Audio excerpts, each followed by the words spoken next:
તાંત્રિક વિધિના નામે એક શખ્સે યુવતી સાથે 3 મહિનામાં અનેક વખત અડપલા કર્યા। ઢોંગી તાંત્રિકનું નામ વિશાલ મહારાજ છે, જેના વિરુદ્ધમાં વધુ એક ગુનો નોંધાયો છે। પોલીસ દ્વારા અપીલ કરાઈ હતી કે જો કોઈ આવા ઢોંગી તાંત્રિકનો શિકાર બન્યા હોય તો ફરિયાદ નોંધાવે। આ અપીલ બાદ કચ્છના માધાપરની યુવતીની હિંમત જાગી અને ફરિયાદ નોંધાવી। ફરિયાદી યુવતીના જણાવ્યા પ્રમાણે આરોપીએ જુલાઈ 2024 થી સપ્ટેમ્બર 2024 દરમિયાન તાંત્રિક વિધિની આડમાં ઘરે બોલાવી ચાંદલો કરી વાળ ખુલ્લા રખાવીને શારીરિક અડપલા કર્યા હતા। સાથે જ 3,11,000 રૂપિયા પણ પડાવી લીધા।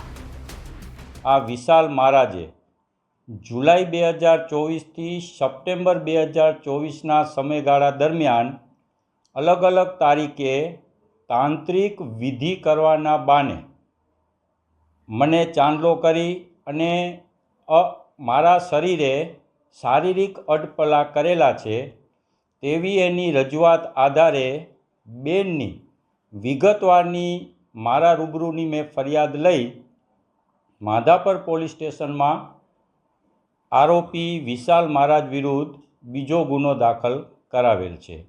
આ ગુનાની વિગત જોઈએ તો એવી છે કે જે ફરિયાદી બેન છે એમના ઘરમાં પણ થોડાક સમયથી માનસિક તણાવ રહેતો હતો, એટલે એમના માતૃશ્રી પછી ફરિયાદી બેન અને એમના પિતાશ્રીને બધા એમના જ સંબંધીને વાત કરતા એમના સંબંધીએ કીધું કે ભાઈ માધાપરમાં વિશાલ મહારાજ રહે છે અને એ તાંત્રિક વિધિ કરી અને તમારી આ નડતર દૂર કરી દેશે।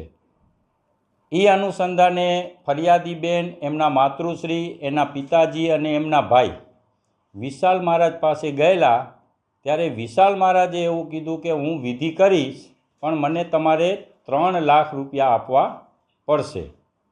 જે અનુસંધાને અલગ અલગ સમયે ફરિયાદી બેન અને એમના માતૃશ્રીને વિશાલ મહારાજ ઘરે બોલાવતો અને તાંત્રિક વિધિ ખોટી રીતે કપાળ ઉપર ચાંદલા કરી, ખોટી રીતે વાળ ખોલાવી અને એની સાથે શારીરિક અડપલા કરતા હતા।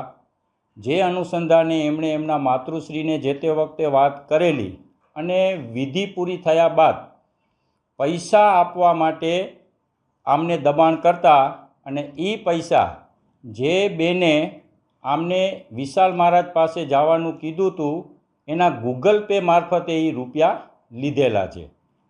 કુલ 3,11,000 રૂપિયા લઈ અને આવી રીતે આમની સાથે શારીરિક અડપલા કરેલા।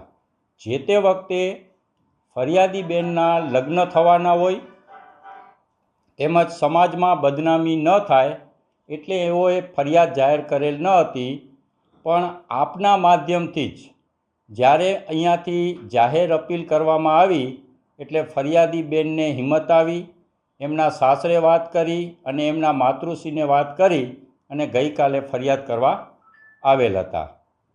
આ કામના જે આરોપી છે વિશાલ મહારાજ એ અત્યારે જ્યુડિશિયલ કસ્ટડીમાં જ છે અને કસ્ટડી દરમિયાન જ આ ગુનાનો માધાપર પીઆઈ એમનો કબજો લઈ અને ધોરણસર અટક કરશે।